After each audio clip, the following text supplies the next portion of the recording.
Syndicated presents Shep and Sean, featuring Matt Shepard and Sean Baligian.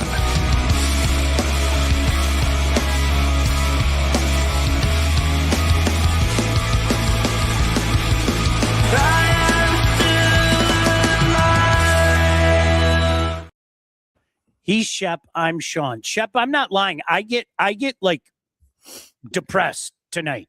I'm so serious. This has been like years. Whenever the national championship game happens, and like, hey, hooray, yay, and then you're like, it's 215 days until the new season starts. You get that down, don't you? Shep, listen, I understand what college football is today. It's different. I get it. But I'm still a little kid when it comes to college football Saturday. I am. I'm still a little kid. There's something special, about going in the booth, whether you be at Eastern or Wayne State or Toledo, wherever it may be. There's something special. It's just so cool. I still love the idea of college football, even if it's gone forever. Me too. The band, the cheerleaders, the people tailgating, it is just different. I love it. I could watch football every single night.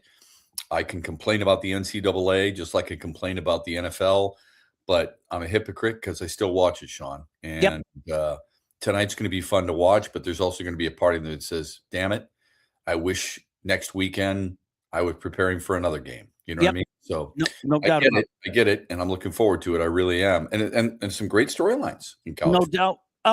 So is there any chance that Miami and Cristobal get this done tonight, Shep? Heavy underdog, all that stuff. Indiana's been on a roll, et cetera, et cetera. How much of a chance are you giving Miami? Well, how should we look at this? Because you could take the common opponent of Ohio State, couldn't you? And Indiana beat them by 3 and Miami beat them by double digits. Do you believe in momentum? If you believe in momentum, you think that, sure, obviously Indiana has it because they're undefeated, but Miami has caught fire. Do you believe defense wins championships? Well, then, you could believe that Miami's got a shot there. Do you believe experience at the quarterback position is important? Well, Miami's got that too. And they're at home for what that's worth. I think Indiana is going to beat the spread, Sean, but I think there's a lot of people who've counted Miami out already. And I think it's a dangerous thing to keep doing that and poking that proverbial bear when they've already proven to you that they can beat anybody that they play. I couldn't agree with you more. I'm serious. As time has gone on, as the week has gone on since we last played, a little over a week and everything, I've thought of every reason why Indiana's just going to blow the doors off them. And I'm sure Miami's heard every one of those reasons as well. Look, I'm going to say it again. I think Indiana's going to win. I do. But the longer this goes, and especially that you're playing in your own backyard, Shep, I'm sorry. I think that counts for something. I really do. I always said, and you had a chance to do this, I thought home court advantage in college basketball was arguably the best home advantage there was. I mean, with student sections on top of you, et cetera, et cetera. And you and I both did the MAC for a while where it was really crazy at some of those places. But this is a home field advantage for Miami. Make no mistake about that. Yeah, I don't think there's any question. I do believe it depends on that home court advantage like you were just talking about. Breslin Center is definitely a home court advantage. No doubt. Okay. Mackey Arena is a home court advantage. Indiana is a home court advantage. Certain other places, maybe not so much. I mean, I believe, when I did Michigan for 15 years, how loud did it get there? It was okay sometimes. It was more the players than it was anything else, right? But it sure didn't help them when Eastern Michigan beat them there or Central Michigan beat them there. But there are outliers in everything. Look, Miami's gone on neutral site and they've gone on the road and they've won. So who cares? Indiana's gone to Eugene and won. So who cares? But yeah, I think if you're looking for the reasons why, that's part of the reason why somebody might believe in Miami tonight. Sure. Tom says, let me ask you this. If Indiana doesn't win, is it a failed season for them? No, I can't say that. I mean, the number 1 overall seed. I know they will. I know they'll say that assuredly, but no, I can't say that, Shep. I can't. Nah. But then I'm thinking to myself, as a Lion fan, I'm at that Super Bowl or bust thing. If we just went to the Super Bowl, I would be devastated. I'm telling you, like shovel to the soul, devastated. Honestly, that's the way I'd feel. Yeah, no, I agree. Look, Indiana's been favored the whole time. This is where I think sometimes it's a little different. Indiana has been that team that everybody is gunning for. I know that Yeah. seems odd for us all to say and things like that, but Indiana's a team that people were expecting to win most of their games. Maybe not the Ohio State game, maybe not the Big Ten championship game, but they've been favored. And look what they've done. They've been really impressive. Now you could go Michigan, Ohio State, and Indiana. That would be 3 straight years, obviously, with the Big Ten wins. Does that convince people down south that the Big Ten is the best football conference in America? That's what I was going to ask you. It's funny you say that. Good evening, guys. Then Andrew said, go Canes. I know he's a big Michigan fan. Michigan, Ohio State, and dare I say Indiana.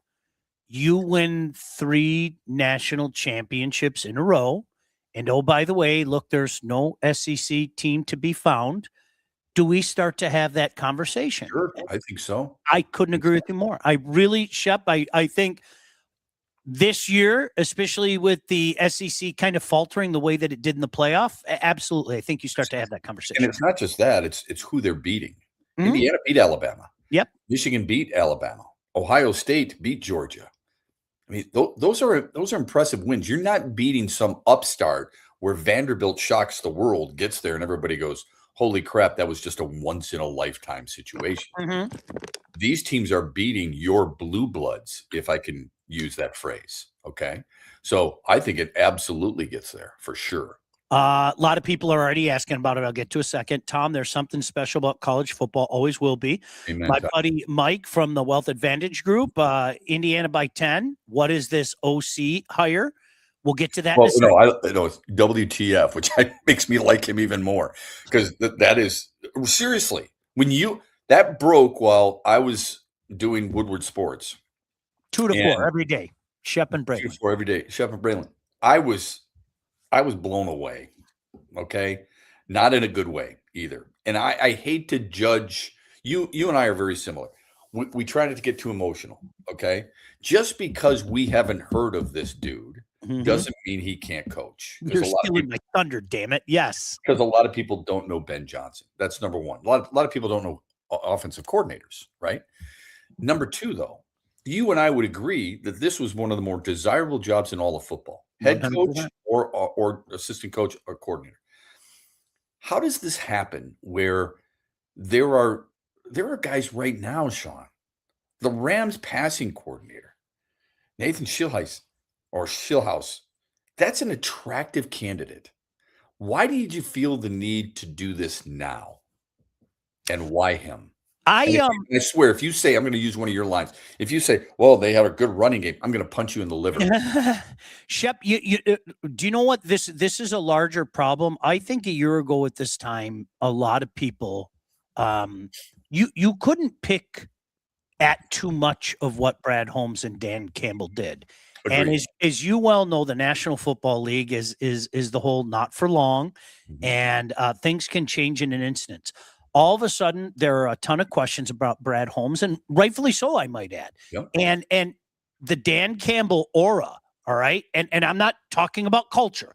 I'm talking about the Dan Campbell aura. And he had the wherewithal and the smarts to say Ben Johnson's the guy. John Morton was a pure unmitigated disaster. I mean, make no mistake about that. It was a disaster. And all of a sudden I sit here and you said it perfect. I don't know the first thing about Drew Petzing. I read up just like everybody else. And then I found, and some of the wiseacres we work with at Woodward were finding, it was like old tweets exposed and people just killing the guy and things like that. I'm trying to be fair and say he didn't have a lot to work with, starting with Kyler Murray. And all of a sudden he's getting the keys to a pretty nice automobile. But it leaves a lot to be desired, Shep. It doesn't mean it's the wrong job. I'm not going to say that, this is going to be a failure. Like Mike, I'm sitting there going, Is there a reason? Can you give me a little bit more so I can better understand this? Yeah, maybe we'll get that in a press conference or something along those lines. But I do find it very interesting. We are willing to make, I'll call them excuses for even this guy. Okay. When I did the show today, it's like, well, he had some injuries. He didn't have a lot to work with. Oh, okay. So not having anything to work with up front and the offensive line, can't use that with associated with John Morton, right? Right. He had a fourth round pick as a left guard. He had a has-been as a center. He had a rookie right guard. His left tackle's been injured all season long, and he's got the best right tackle in football. Don't use that for John Morton, though. And by the way, I didn't want John Morton. I'm glad that they've rid themselves of him and moved on. But it is interesting how we are finding ways to make excuses, make explanations for other people, but we couldn't do that with anybody associated with the team earlier this year, who, by the way, when they got rid of him, the Lions offense was still pretty good. Okay. Yeah. All right. Yeah. Arizona, with this cat in charge of Arizona's offense, ranked 24th, 12th, and 23rd in points scored. You can move the ball. You can be all happy. Hey, they did a really good job of running the football. What-de-do? They could really look at all the yards gained, which was 11th in the league last year. And I'm thinking, okay, that's great. How about scoring? Because that's what it's about, isn't it? Yep. You better get the ball in the end zone. We don't want to settle for field goals. You're not going to beat this team kicking field goals, Sean. You know that. This guy couldn't get them in the end zone on a regular basis. But we're going to make, okay, no problem for him. If we ever said that about John Morton, how dare you? Get out of here. You don't know what you're talking about. Right. Yeah. It's amazing how well, Shep, I feel the exact same way, like all the people making excuses for the D line. Well, if you want to look at numbers in their totality, it's not to do an old bit, not that bad. Okay. Right. That's right. The lack of consistency was downright frightening. Yeah. And watching, in particular, I always go back to Thanksgiving. Jordan Love just sitting back there. All right, I'm going to make some tea. Hold on, boys. Right. So when do you guys get open, okay? I mean, Shep, that's the kind of stuff that drove me nuts. Oh, I agree. And people made excuse after excuse after excuse because Hutch is up there. I mean, let's be honest. That's what it comes down to. Well, I mean, Brad Holmes told us how many teams had two guys in double-digit sacks. Right. In Al-Qadim Muhammad. My problem is he had 2 against Minnesota. He had 3 against Dallas. All right. And then he had 1 against Minnesota again. He had another one against Kansas City.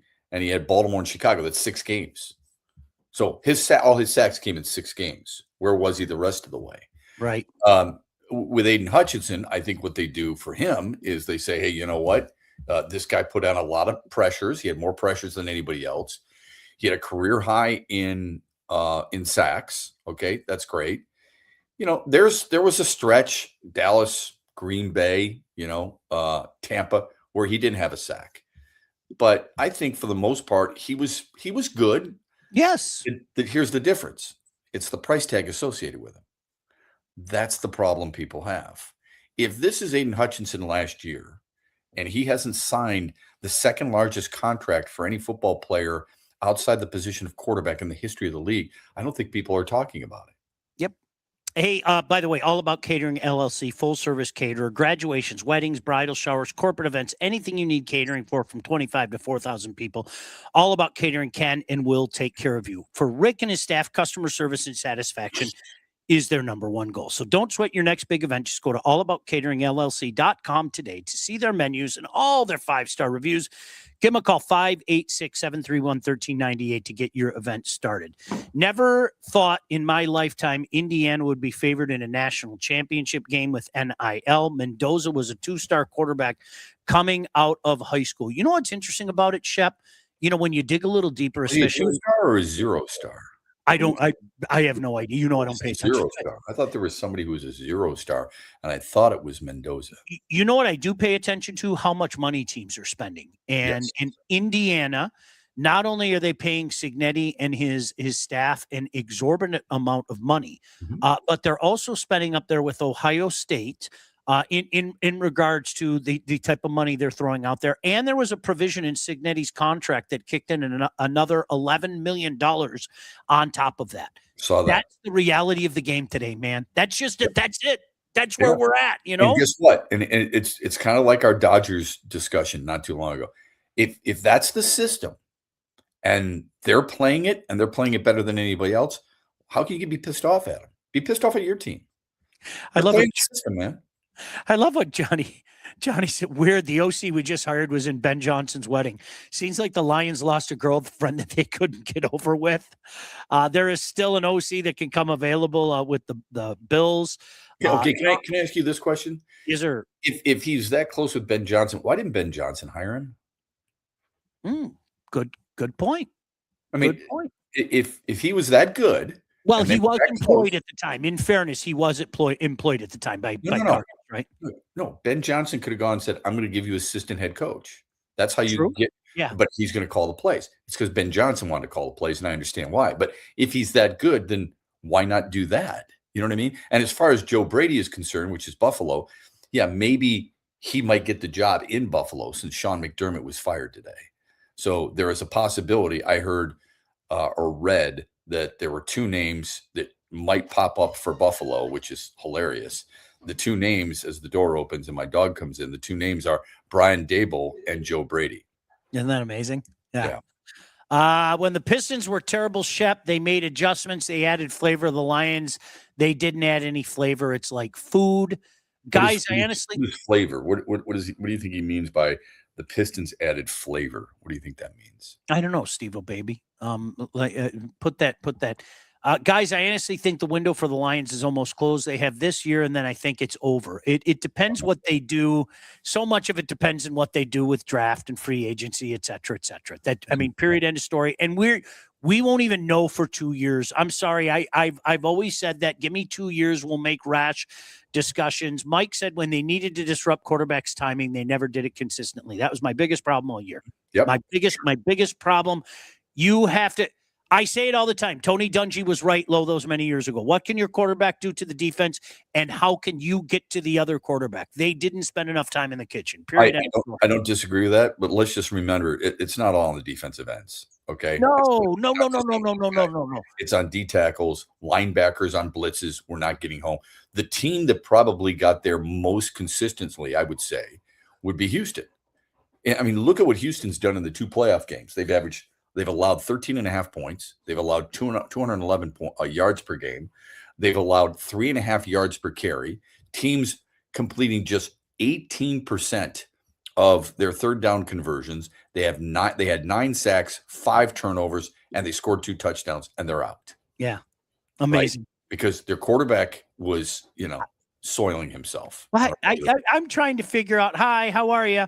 I'm trying to figure out, Shep, like what happened to C.J. Stroud. Like, honest to God, that guy 2 years ago lit the world on fire as a rookie. Like, what the hell happened? And I understand it's offensive line and where are the weapons and things like that. It's unbelievable to me. He looks like 2 different quarterbacks. He looked totally shaken.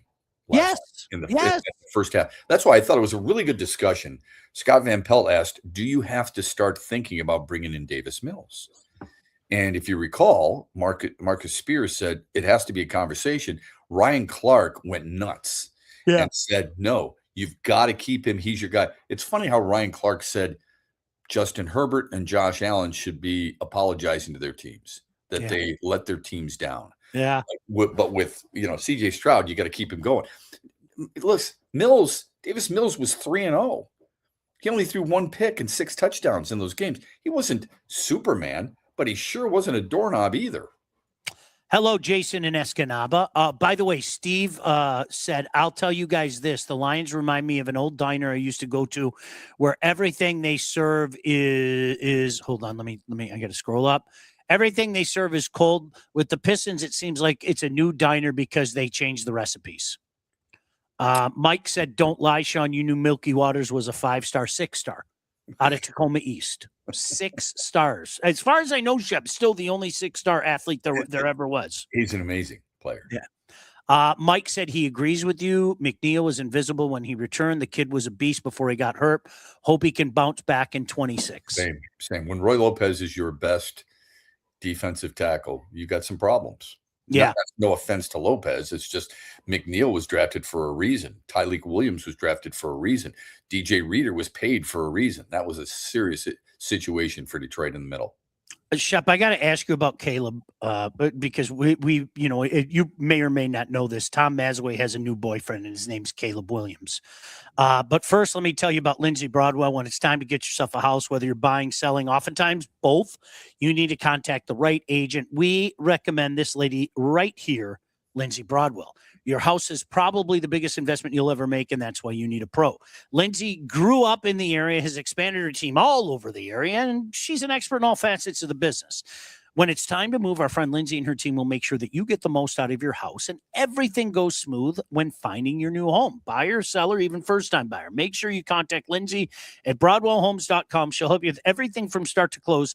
Licensed realtor at Real Broker LLC. Start your search today at BroadwellHomes.com. Now, I'm intrigued. You and I haven't talked about this. Right. Alan said, I hate to say this, but Caleb is fun to watch. I wish he wasn't a Bear. He made two of the best postseason throws I've ever seen. The throw last night, Shep, I back foot, Hail Mary-esque thing. I can't believe he got so open. I will say this about Caleb Williams. You are blind if you can't say he took a big step. Okay, you're blind. That kid's decision-making is a serious problem yet. Is that something that can be fixed, Shep? I think it can be, but his decision-making leaves a lot to be desired. Agree with all that. I must be blind because I don't necessarily see it. I think we get caught up in certain throws and certain plays. Caleb Williams, in his second year, he finished 25th in passer rating, 7 below Jackson Dart and Tyler Shook. His adjusted completion percentage was 41st, below Cam Ward, below Jake Browning, below Shedeur Sanders. You're right. A lot of that has to do with the decision making. Look, he completed as a rookie, even though he got sacked a lot, he completed almost 63% of his passes. He completed 58% this year. He threw more interceptions this year than last. Granted, he threw for more yards and more touchdowns, but the decision making, I don't get it. He's got incredible arm strength, and obviously people love the mobility. But I'd rather have a guy who makes good decisions. Like Matthew Stafford didn't play great last night. Okay, the completion percentage is way down. You know what he didn't do? Turn it over. Mm-hmm. Okay. Caleb Williams turned it over 3 times last night. All right. So while we get caught up in all these unbelievable throws, and they are. I thought the throw against Green Bay was one of the best throws I've ever seen. I thought it was better than last night's throw. It just didn't go for a touchdown. Okay. He does the jump man going to his left, throws it over a linebacker in front of a corner and left of a safety. It was unreal. But overall, the body of work, I think, has a lot to be desired. No, I agree with you. I agree with you. Did I miss the OC Megamind hire talk? Yeah, Jason, sorry. Yeah, go back and watch it. Go back and watch it. Shep, how do you feel about the remaining teams? Seattle, I mean, you can bash Sam Darnold all you want. He had a $124 yesterday, man. He had 124 yards passing yesterday. I know.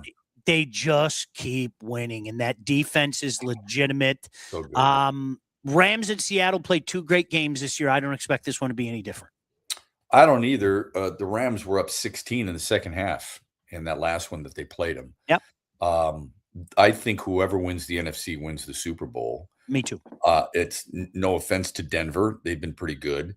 I think New England is, their defense is pretty fun to watch too. They forced 5 turnovers. At some point, we're going to, recognize, despite it being the lowest strength of schedule that any team has played since 2007. But remember, Drake May, 5 fumbles, 2 picks in 6 playoff quarters. If he's doing that against a good offense, they're kicking the crap out of him. Yeah. Okay. So his decision making, his ball, treasuring the football is not great either. So I think whoever wins the NFC, I got to tell you, man, I mean, I really like the way the Rams defense played last night. I did. I thought they played closer to the way they did at the beginning of the season. You can talk about, how Matthew Stafford wasn't good. You know what they did? They won.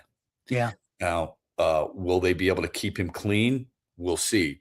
That's going to be a hell of a game. Patriots. I think the Patriots win, and I'll take the Rams in a close one.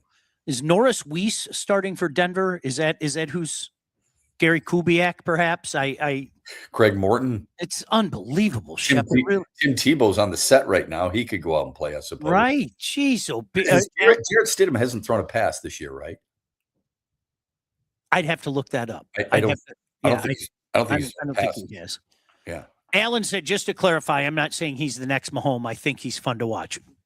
Great. Gotcha. Yeah, no, Alan, I didn't think you were saying that. I'd pull hair out of my head if he was my quarterback. I'm not going to lie to you. But, there you go. So that's let him be fun to somebody else. So, Sean, that's perfectly said. We see him once in a while. Mm-hmm. The people who see him every day are probably going, holy crap, why do we always have to come from behind in the fourth quarter all the time? Yeah, right.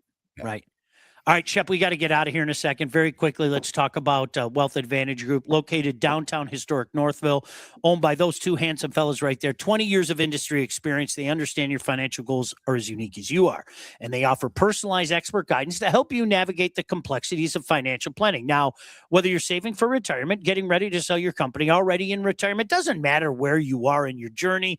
These are guys that can help you out throughout all stages of life. They have clients in over 20 different states. The investment world is a complex one, so if you're ready to start taking your finances more seriously, it might be time to work with an expert. Reach out to my friends at the Wealth Advantage Group at 248-773-8574 or check out their website at www.thewealthadv.com. Shep, Pistons Celtics tonight, prime time, 8 o'clock, NBC Peacock, and next to nobody's going to watch it because the Natty's on. I just wanted to throw that out there. You'll flip it back and forth, as will I. Right, we'll go back and forth on that a little bit. Somebody on our show earlier today said this is a litmus test. I don't think so. They've got 30. Come on, man. I mean, look at what they've done so far. It's like, at what point are you willing to buy in? You don't have to say they're going to win the NBA championship. It's deep enough into a season you can say they're the best team in the East, don't you think? I think so. Same thing with the Red Wings. I'm not saying they're going to win the Stanley Cup. They're a legitimate playoff contender. Can't you say that? Do you know what I think the difference is? We were talking about that this morning, Shep. It's funny that you bring that up. And tell me if you agree or disagree. I look at the Pistons right now, and I say to myself, okay, I think they can win the Eastern Conference. As crazy as that sounds, sure. Let's skip a couple of those linear thinking that, well, they have to win a series first. Well, I think they can skip that. I'm not going to say that about the Red Wings. I'm not. Me either. Me especially. But remember, before the season began, you said the Atlantic Division is the toughest division in all of hockey. It is. Okay. So I'm not suggesting that. But what I'm saying is they're a playoff contender. You Agreed. got 30 wins. Okay. You know what concerns me? The goal differential. It's a +4. Tampa, for example, is a +46, and they played 3 fewer games. I think Tampa Bay Lightning are the best team in the East. I'm not saying they're Tampa, and I'm not saying they're Colorado. I'm just saying, at this point, when you win your 30th game on January 18th or whatever it was, and last year you won it on February 20th, it tells you this team has got some decent pieces. And I think they're going to make a trade to get even better. I think the Pistons will make a trade to get better as well. Right now, I think it's deep enough into a season, Sean, that makes you say, okay, I can buy in. If it's not 40 games out of an 82-game slate, and I'm talking strictly Pistons here, then what does it have to be? I agree with you. Just right now, my expectations are here, though. I have my Piston expectations here, and the Wings, I think, because of the division, because of, the way things could set up, a first-round series with Montreal, God forbid a first-round series with Tampa, Toronto all of a sudden playing well. Nobody wants anything to do with Buffalo. Oh, by the way, hey, look, there's the Florida Panthers. It's just too many landmines, man. I really do. I think too many landmines. I agree. I wish they could have traded for a Kiefer Sherwood. Would have been a nice piece, I think, don't you? Rasmus Anderson would have been a decent piece, right? I don't know who else is out there who you think would be a good fit for Detroit or what you specifically think they need. I would like to see a second line defenseman, maybe a third defenseman overall, even though Ben Sherratt's played okay. I'd like to see somebody paired with him that might be a little bit better. And of course, who turns down a top six forward, but at least they're in that conversation and they're getting some really good production from guys. James Van Riemsdyk this year, what he's done has been amazing. Yeah, it's phenomenal. That's one veteran signing you have to give Steve some credit for. All right, Shep, go say hi to the dog. He popped his head in again. No doubt about that. There he is. Enjoy the game tonight. All right, 215 days until the new college football season. We'll see. Have a good show tomorrow morning, buddy. You too, pal. See ya. Shep and Sean, featuring Matt Shepard and Sean Baligian. Executive produced by Sean Baligian and Todd Losey. Theme song, incidental music, and related sound effects are from Still Alive by Anti-Ghost.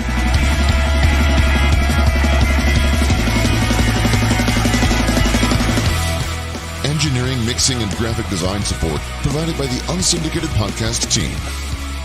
Don't forget to like and subscribe on all your favorite channels. While you're there, be sure to rate and review the podcast. Call the Unsyndicated hotline at 248-237-3257.